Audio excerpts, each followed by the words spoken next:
right, tip number 6, offset eye and ear, organizing sight and sound.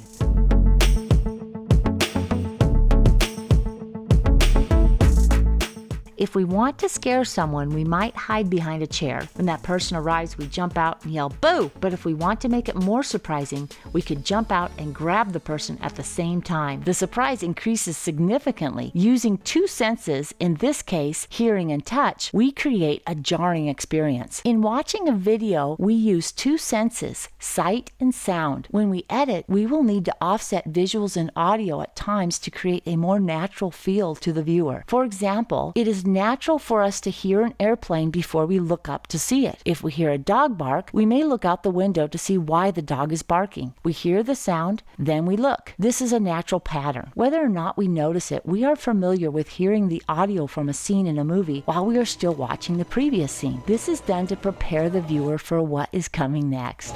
Anything. Nothing at all.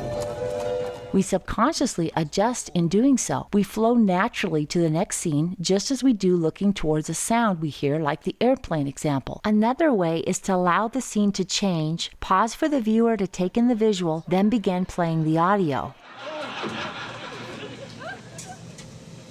Jerry?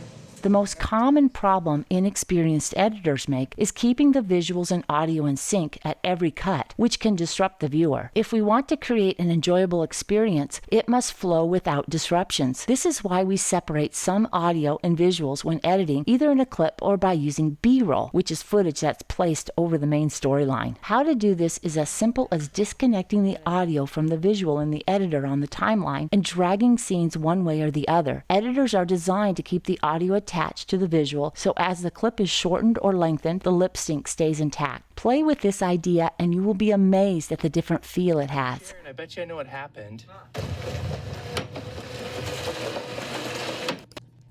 Jared, I bet you I know what happened. An idea for an interview clip is to show a different scene for a short time, hearing it first, before we show the face of the interviewee.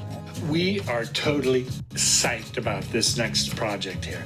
We're looking at redoing the... This feels very natural to the viewer. There are obvious jarring scenes we can anticipate, for example, changing subject or location. We utilize music in this case, and we'll elaborate more on that in tip number 8. One of the easiest videos to edit is a music video. The ear is listening to the music while the eye watches the scenes change. Music keeps the audio and visuals out of sync. This allows an editor to place scenes randomly. Even the least experienced editor can make a good music montage. Making a scene change on a beat can enhance it further. It's probably why the TV and film industry uses music for transitions and strategically under conversations. It keeps the show flowing from one scene to the next. We want the viewers to connect to the show, enjoy watching, and keep watching. Jarring the viewer will have the opposite effect. When we discovered this simple little trick of offsetting sight and sound, it changed our editing overnight and led to a whole new level of discovery and challenge. If you haven't done this already, try it the next time you edit and see what a difference it makes. That wraps up tip number 6. Next week we'll be doing tip number 7, which will be on multiple storylines. So have a great week,